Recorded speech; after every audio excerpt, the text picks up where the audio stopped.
Item ಯಾವುದೇ ಇರಲಿ try ಮಾಡಿ ಆಚಿ ಚಿಕನ್ ಮಸಾಲಾ. ರಾಜ್ಯ ಕಾಂಗ್ರೆಸ್ ಪಾಳೆಯದಲ್ಲಿ ಈಗ ದಿನ ಬೆಳಗಾದ್ರೆ ಸಂಪುಟ ವಿಸ್ತರಣೆ ಯಾವಾಗ ಅನ್ನೋದ್ರ ಬಗ್ಗೆನೇ ಚರ್ಚೆ ಆಗ್ತಾ ಇದೆ. ಪ್ರಮುಖವಾಗಿ ಬಹುತೇಕ ಶಾಸಕರು ದುಂಬಾಲು ಬಿದ್ದಿದ್ದಾರೆ, ಒತ್ತಡ ಲಾಬಿಗಳನ್ನ ಮಾಡ್ತಿದ್ದಾರೆ. ದೆಹಲಿ ಮಟ್ಟದಲ್ಲೂ ಮತ್ತು ಮಾಜಿ ಮುಖ್ಯಮಂತ್ರಿಗಳ ಮುಖ್ಯಮಂತ್ರಿಗಳ ನಿವಾಸದ ಎದುರು ದಿನಾ ಪರೇಡ್ ಇದ್ದದ್ದೇ ಸಚಿವ ಸ್ಥಾನಕ್ಕಾಗಿ ಪಟ್ಟು ಹಿಡಿದಿದ್ದಾರೆ. ರಾಜ್ಯ ಸರ್ಕಾರಕ್ಕೆ ಸಂಪುಟ ವಿಸ್ತರಣೆ ಟೆನ್ಷನ್. ಈ ಬಾರಿ ಸಂಪುಟದಲ್ಲಿ ಯಾರಿಗೆ ಸಿಗಬಹುದು ಚಾನ್ಸ್ ಅನ್ನೋದು ಪ್ರಶ್ನೆ. ಮುಖ್ಯಮಂತ್ರಿಗಳ ಮುಂದೆ ಶಾಸಕರು ಇಟ್ಟಿರುವ ಡಿಮ್ಯಾಂಡ್ ಆದ್ರೂ ಏನು? ಆ ನಾಯಕನ ಬಗ್ಗೆ ಆಕಾಂಕ್ಷಿಗಳಿಗೆ ಬೇಸರ ಇರೋದಾದ್ರೂ ಯಾಕೆ? ಶಾಸಕರ ಹೊಸ ಬೇಡಿಕೆಗೆ ಒಪ್ಪಿಕೊಳ್ತಾರಾ ಮುಖ್ಯಮಂತ್ರಿ ಡಿಕೆ ಶಿವಕುಮಾರ್? ಗ್ಯಾರಂಟಿ ನ್ಯೂಸ್ ನಲ್ಲಿ ಶಾಸಕರ ಹೊಸ ಬೇಡಿಕೆ ಏನು ಆ ಕುರಿತ ಡೀಟೇಲ್ಸ್ ಅನ್ನ ನಿಮ್ಮ ಮುಂದೆ ಇಡ್ತಾ ಇದ್ದೀವಿ. ಶಾಸಕರು ಡಿಮ್ಯಾಂಡ್ಗಳನ್ನ ಇಟ್ಟಿದ್ದಾರಂತೆ ಮುಖ್ಯಮಂತ್ರಿಗಳ ಮುಂದೆ. ಹಾಗಾದ್ರೆ ಆ ಡಿಮ್ಯಾಂಡ್ ಏನು? ಯಾವ ನಾಯಕನ ಬಗ್ಗೆ ಬೇಸರ ಇದೆ? ನಮಗೆ ಸುರ್ಜೇವಾಲಾ ಮತ್ತು ವೇಣುಗೋಪಾಲ್ ಸಂಪುಟ ಬೇಡವೇ ಬೇಡ.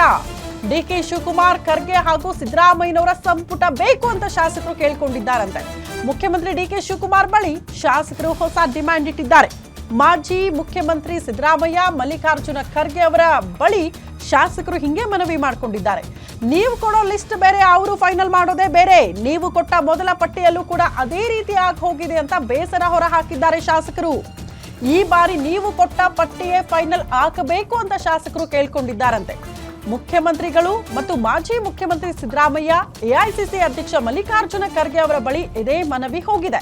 ಈ ಬಾರಿ ನೀವೇನು ಫೈನಲ್ ಮಾಡ್ತಿರೋ ಅದೇ ಫೈನಲ್ ಆಗಬೇಕು. ನಿಮ್ಮನ್ನ ಓವರ್ಟೇಕ್ ಮಾಡೋದಕ್ಕೆ ಬಿಡಬೇಡಿ. ಸುರ್ಜೇವಾಲಾ ಅವರು ಮತ್ತು ವೇಣುಗೋಪಾಲ್ ಅವರು ಓವರ್ಟೇಕ್ ಮಾಡಿ ಇನ್ಯಾವುದೋ ಪಟ್ಟಿ ಕೊಟ್ರೆ ಅದಕ್ಕೆ ಅಸ್ತು ಅನ್ನಬೇಡಿ ದಯವಿಟ್ಟು ಅಂತ ಶಾಸಕರು ಮನವಿ ಮಾಡಿಕೊಂಡಿದ್ದಾರಂತೆ.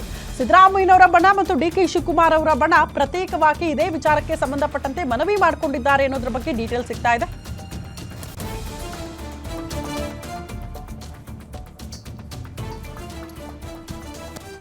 ರಾಜ್ಯ ಕಾಂಗ್ರೆಸ್ ಪಾಳೆಯದಲ್ಲಿ ಸಂಪುಟ ವಿಸ್ತರಣೆಯ ಸದ್ದು ದೊಡ್ಡ ಮಟ್ಟದಲ್ಲಿ ಇರುವ ಹೊತ್ತಿಗೆ ಶಾಸಕರ ಹೊಸ ಡಿಮ್ಯಾಂಡ್ ಇದು. ಪ್ರಮುಖವಾಗಿ ರಾಜ್ಯ ನಾಯಕರು ಏನ್ ಪಟ್ಟಿ ಹಿಡ್ಕೊಂಡು ಹೋಗ್ತಾರಲ್ಲ ದೆಹಲಿಗೆ ಹೋಗಿ ಇದನ್ನ ಅಂತಿಮ ಮಾಡಿಸ್ಕೊಂಡು ಬರ್ತೀವಿ ಅಂತ, ಅಂತಿಮ ಆಗೋ ಹೊತ್ತಿಗೆ ಹೈಕಮಾಂಡ್ ಅಂದ್ರೆ ವರಿಷ್ಠರು ಹೇಳುವ ಪಟ್ಟಿನೇ ಬೇರೆ ಆಗಿ ಹೋಗಿರುತ್ತೆ.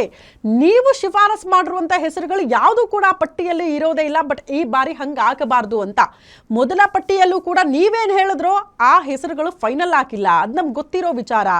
ಎರಡನೇ ಪಟ್ಟಿಯಲ್ಲಾದ್ರೂ ನೀವು ಕೊಡೋ ಹೆಸರುಗಳೇ ಫೈನಲ್ ಆಗಬೇಕು. ನಮಗೆ ರಾಜ್ಯ ನಾಯಕರು ಏನ್ ಡಿಸೈಡ್ ಮಾಡ್ತಾರಲ್ಲ ಅದಕ್ಕೆ ನೀವು ಒಪ್ಪಿಗೆ ಸೂಚಿಸ್ಕೊಂಡು ಬರಬೇಕು ಅನ್ನುವಂತಹ ವಿಚಾರವನ್ನ ಮುಖ್ಯಮಂತ್ರಿ ಡಿಕೆ ಶಿವಕುಮಾರ್ ಅವರ ಬಳಿ ಶಾಸಕರು ಮನವಿ ಮಾಡಿಕೊಂಡಿದ್ದಾರೆ. ಇನ್ಫ್ಯಾಕ್ಟ್ ಮಾಜಿ ಮುಖ್ಯಮಂತ್ರಿ ಸಿದ್ದರಾಮಯ್ಯನವರ ಬಣ ಈಗ ಕಾಯ್ತಾ ಇದೆಯಲ್ಲ, ನಮಗೊಂದು ಸಚಿವ ಸ್ಥಾನ ಸಿಗಬಹುದು ಅಂತ ಅವರು ಕೂಡ ಅದೇ ಡಿಮ್ಯಾಂಡ್ ಅನ್ನ ಇಟ್ಟಿದ್ದಾರಂತೆ. ಸೊ ಎಷ್ಟರ ಮಟ್ಟಿಗೆ ಇದು ವರ್ಕೌಟ್ ಆಗುತ್ತೆ ಅನ್ನೋದನ್ನ ಕಾದ್ ನೋಡಬೇಕು.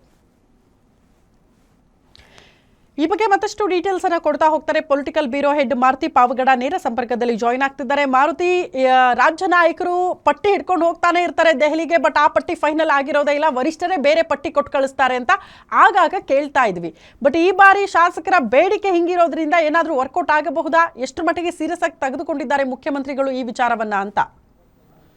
ಶ್ರುತಿ, ಕಳೆದ ಬಾರಿ ಅಂದರೆ ಮುಖ್ಯಮಂತ್ರಿಯಾಗಿ ಡಿ ಕೆ ಶಿವಕುಮಾರ್ ಅವರು ಪ್ರಮಾಣ ವಚನ ಸ್ವೀಕಾರ ಮಾಡುವಂಥ ಒಂದು ಸಂದರ್ಭದಲ್ಲಿ 13 ಶಾಸಕರನ್ನು ಸಚಿವರನ್ನಾಗಿ ಮಾಡಿದಾಗ ಆ ಪಟ್ಟಿನೂ ಕೂಡ ಡಿ ಕೆ ಶಿವಕುಮಾರ್ ಮತ್ತು ಸಿದ್ದರಾಮಯ್ಯ ಅವರೇ ಸೂಚಿಸಿದಂತಹ ಹೆಸರುಗಳು ಇರಲಿಲ್ಲ ಅನ್ನುವಂಥ ಒಂದು ಆಕ್ಷೇಪ ಮತ್ತು ಅಸಮಾಧಾನ ವ್ಯಕ್ತಪಡಿಸ್ತಾ ಇರುವಂಥದ್ದು. ಜೊತೆಗೆ ಸಂಪುಟ ವಿಸ್ತರಣೆಗೆ ಒಂದು ಕಡೆ ಹಲವು ಹಿರಿಯ ನಾಯಕರು ಒತ್ತಡ ಹಾಕಿದ್ರೂ ಕೂಡ ಕಾಂಗ್ರೆಸ್ ಹೈಕಮಾಂಡ್ ಹಿಂದೆ ಮುಂದೆ ನೋಡ್ತಾ ಇರುವಂಥದ್ದು. ಹಿಂದೆ ಆದಂತಹ ರೀತಿಯಲ್ಲಿ ಡಿ ಕೆ ಶಿವಕುಮಾರ್ ಮತ್ತು ಸಿದ್ದರಾಮಯ್ಯ ಅವರು ಕೊಟ್ಟಂತಹ ಮಲ್ಲಿಕಾರ್ಜುನ ಖರ್ಗೆ ಅವರು ಕೊಟ್ಟಂತಹ ಪಟ್ಟಿಯನ್ನು ಹೊರತುಪಡಿಸಿ ಬೇರೆ ಹೆಸರುಗಳನ್ನು ಸೇರ್ಪಡೆ ಮಾಡೋದರ ಹಿಂದೆ ಇರುವಂಥದ್ದು ರಾಜ್ಯ ಉಸ್ತುವಾರಿ ಸುರ್ಜೇವಾಲಾ ಮತ್ತು ವೇಣುಗೋಪಾಲ್. ಹೀಗಾಗಿ ಅವರು ಹೇಳ್ದಂಥವರೇ ಆಗೋದೇ ಆದರೆ ಸಿದ್ದರಾಮಯ್ಯ ಮತ್ತು ಡಿ ಕೆ ಶಿವಕುಮಾರ್ ಹಾಗೂ ಮಲ್ಲಿಕಾರ್ಜುನ ಖರ್ಗೆ ಅವರ ಪಾತ್ರ ಏನು ಅನ್ನುವಂಥ ಒಂದು ಪ್ರಶ್ನೆಗಳನ್ನು ಕೂಡ ಆಕಾಂಕ್ಷಿಗಳು ಇಡ್ತಾ ಇರುವಂಥದ್ದು. ಸಹಜವಾಗಿ ಡಿ ಕೆ ಶಿವಕುಮಾರ್ ಅವರ ಬಣದಲ್ಲೂ ಕೂಡ ಬಹುತೇಕರು ನಾವು ಈ ಅವಧಿಯಲ್ಲಿ ಸಚಿವರಾಗಬೇಕು ಅನ್ನುವಂತಹ ಒಂದು ಲಾಭೆಯನ್ನು ಮಾಡ್ತಾ ಇದ್ದಾರೆ. ಅದೇ ರೀತಿ ಸಿದ್ದರಾಮಯ್ಯ ಅವರ ಟೀಮಲ್ಲಿ ಗುರುತಿಸಿಕೊಂಡಿರುವಂತಹ ಹಲವು ಹಿರಿಯ ಶಾಸಕರು ಕೂಡ ಇದೇ ಅವಧಿಯಲ್ಲಿ ನಾವು ಕೂಡ ಸಚಿವರಾಗಬೇಕು ಅನ್ನುವಂಥ ಒಂದು ರೀತಿಯಲ್ಲಿ ಲಾಬಿಗಳನ್ನು ಮಾಡ್ತಾ ಇರುವಂಥದ್ದು. AICC ಅಧ್ಯಕ್ಷರಾಗಿರುವಂತಹ ಮಲ್ಲಿಕಾರ್ಜುನ ಖರ್ಗೆ ಅವರ ಮಾತುಗಳು ಕೂಡ ನಡೀತಾ ಇಲ್ಲ ಅನ್ನುವಂಥ ಒಂದು ಆಕ್ಷೇಪ ಮತ್ತು ಅಸಮಾಧಾನ ಇದ್ದೇ ಇದೆ. ಹೀಗಾಗಿ ಈ ಬಾರಿ ಮುಂದಿನ ವಾರ ಬಹುತೇಕ ಸಂಪುಟ ವಿಸ್ತರಣೆ ಆಗುವಂಥ ಎಲ್ಲ ಸಾಧ್ಯತೆಗಳು ಕೂಡ ದಟ್ಟವಾಗಿ ಇರೋದ್ರಿಂದ ಒಂದು ಕಡೆ ಮುಖ್ಯಮಂತ್ರಿ ಡಿ ಕೆ ಶಿವಕುಮಾರ್ ಅವರ ಮುಂದೆ, ಮತ್ತೊಂದು ಕಡೆ ಮಾಜಿ ಮುಖ್ಯಮಂತ್ರಿ ಸಿದ್ದರಾಮಯ್ಯ ಅವರ ಮುಂದೆ, ಮಗದೊಂದು ಕಡೆ AICC ಅಧ್ಯಕ್ಷರಾಗಿರುವಂತಹ ಮಲ್ಲಿಕಾರ್ಜುನ ಖರ್ಗೆ ಅವರ ಮುಂದೆ ಆಕಾಂಕ್ಷಿ ಆಕಾಂಕ್ಷಿಗಳು ಇದೇ ವಿಚಾರವನ್ನು ಪದೇ ಪದೇ ಹೇಳ್ತಾ ಇದ್ದಾರೆ. ನೀವು ಮೂವರು ಕಳಿಸಿದಂಥ ಒಂದು ಪಟ್ಟಿಯನ್ನು ಹೊರತುಪಡಿಸಿ ಬೇರೆ ಹೆಸರುಗಳ ಬರ್ತಾ ಇರೋದರ ಹಿಂದೆ ಇರುವಂಥದ್ದು ಸುರ್ಜೇವಾಲಾ ಮತ್ತು ವೇಣುಗೋಪಾಲ್.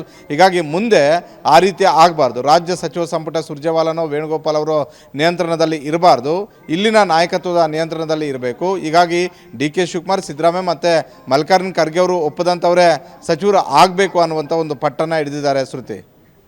ಓಕೆ ಮಾರುತಿ, ಧನ್ಯವಾದಗಳು ತಮ್ಮೆಲ್ಲ ಮಾಹಿತಿಗೆ.